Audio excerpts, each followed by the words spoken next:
ಕೈಗೆ ಮಗು ಕೊಟ್ಟ ಈಕ ಈಕೆ ಬೇಡವೆಂದ, ಜೊತೆ ಇರಬೇಕಾದ್ರೆ 5 ಲಕ್ಷ ಕೊಡು ಎಂದ ಭೂಪ.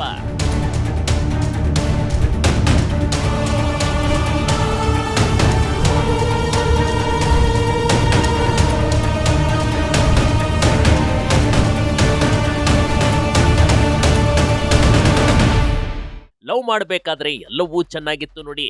ಆಕೆಯನ್ನ ರನ್ನ, ಚಿನ್ನ, ಮುದ್ದು ಅಂತ ಪ್ರೀತಿ ಮಾಡಿದ. ಈತನ ಬಣ್ಣ ಬಣ್ಣದ ಮಾತಿಗೆ ಮರಳಾಗಿ ಯುವತಿ ಕೂಡ ಲವ್ ಮಾಡಿ ಮದುವೆ ಬೇರೆ ಆದ್ಲು ಕಣ್ರಿ. ಮದುವೆಗೆ ಸಾಕ್ಷಿ ಅನ್ನುವಂತೆ ಕೈಗೆ ಒಂದು ಮಗು ಕೊಟ್ಟು ಇದೀಗ ನೀನು ಬೇಡ ಅಂತಿದ್ದಾನೆ ಮಂಡಗಂಡ ಕಣ್ರಿ.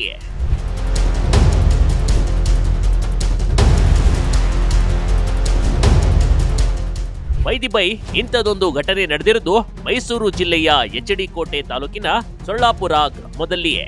ಇದೇ ಗ್ರಾಮದ ರಾಕೇಶ್ ಅಣ್ಣನ ಜೊತೆ ಈಕೆಯ ಸ್ನೇಹವಾಗಿತ್ತು. ಸ್ನೇಹ ಪ್ರೀತಿಗೆ ತಿರುಗಲು ಬಹಳ ಸಮಯ ಹಿಡಿಲಿಲ್ಲ ನೋಡಿ. ಪರಸ್ಪರ ಪ್ರೀತಿ, ಮದುವೆಯಾದ ಯುವತಿಯ ಸ್ಥಿತಿ ಇದೀಗ ಏನಾಗಿದೆ ಅಂತ ಒಮ್ಮೆ ನೋಡ್ಕೊಂಬನ್ನಿ.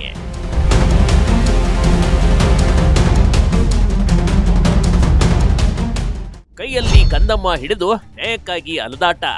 ಇನ್ಸ್ಟಾಗ್ರಾಮ್ ನಂಬಿ ಗೃಹಿಣಿ ಬದುಕು ಅತಂತ್ರ. ಸದ್ಯ ಈ ಮಹಿಳೆಯು ತನ್ನ ಪುಟ್ಟ ಕಂದಮ್ಮ ಹಿಡಿದು ನ್ಯಾಯಕ್ಕಾಗಿ ಅಲಿಯುತ್ತಿದ್ದಾಳೆ.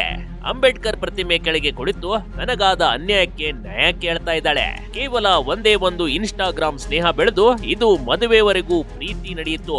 ಇಬ್ರು ಸೇರಿ ವಿವಾಹ ಕೂಡ ಆದ್ರು ಕಣ್ರಿ. ಇವರ ವಿವಾಹಕ್ಕೆ ರಾಕೇಶ್ ಮನೆಯವರು ಮಾತ್ರ ಬಂದಿದ್ರು. ಆದ್ರೆ ಯುವತಿಯ ಮನೆಯಲ್ಲಿ ವಿರೋಧ ಇದ್ದ ಕಾರಣ ಸಿಂಪಲ್ ಆಗಿ ಮ್ಯಾರೇಜ್ ಆಯ್ತು ನೋಡಿ.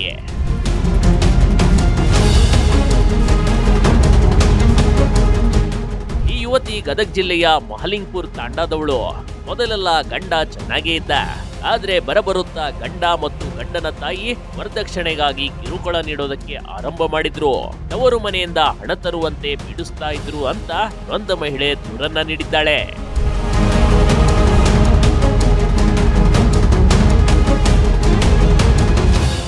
ನಂಬಿ ಮನೆ ಬಿಟ್ಟು ಬಂದವಳಿಗೆ ಮೋಸ. ಬೇರೆ ಯುವತಿಯರ ಸಹವಾಸ ಮಾಡಿದ ಗಂಡ. ಹೌದು, ಯುವತಿ ದೂರಿನಲ್ಲಿ ಗಂಡ 5 ಲಕ್ಷ ಹಣಕ್ಕೆ ಬೇಡಿಕೆ ಇಟ್ಟಿದ್ದಾನೆ ಅಂತ ದೂರಿದ್ದಾಳೆ. ಮನೆ ಬಿಟ್ಟು ಹೋಗು ಅಂತ ಹೇಳ್ತಿದ್ದಾನಂತ ದೂರಿದ್ದಾಳೆ. ಇನ್ನು ಬೇರೆ ಬೇರೆ ಮಹಿಳೆಯರ ಜೊತೆ ಫೋನ್ನಲ್ಲಿ ಮಾತಾಡ್ತಾನೆ. ಇನ್ನು ಕೇಳಿದ್ರೆ ನಾನು ಗಂಡಸು 10 ಜನರ ಜೊತೆ ಮದುವೆ ಆಗ್ತೀನಿ ಅಂತ ಹೇಳ್ತಾನೆಂದು ಸಿಂಧು ದೂರು ನೀಡಿದ್ದಾಳೆ ನೋಡಿ.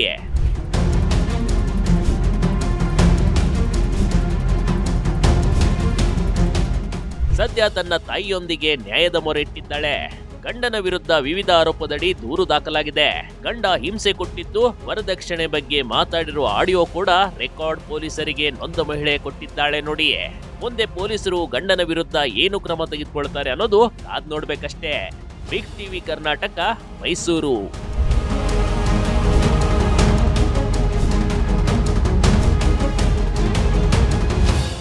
ಬಿಗ್ ಟಿವಿ ಕರ್ನಾಟಕ ಯೂಟ್ಯೂಬ್ ಚಾನೆಲ್ಗೆ ಈಗಲೇ ಸಬ್ಸ್ಕ್ರೈಬ್ ಮಾಡಿ. ಧನ್ಯವಾದಗಳು.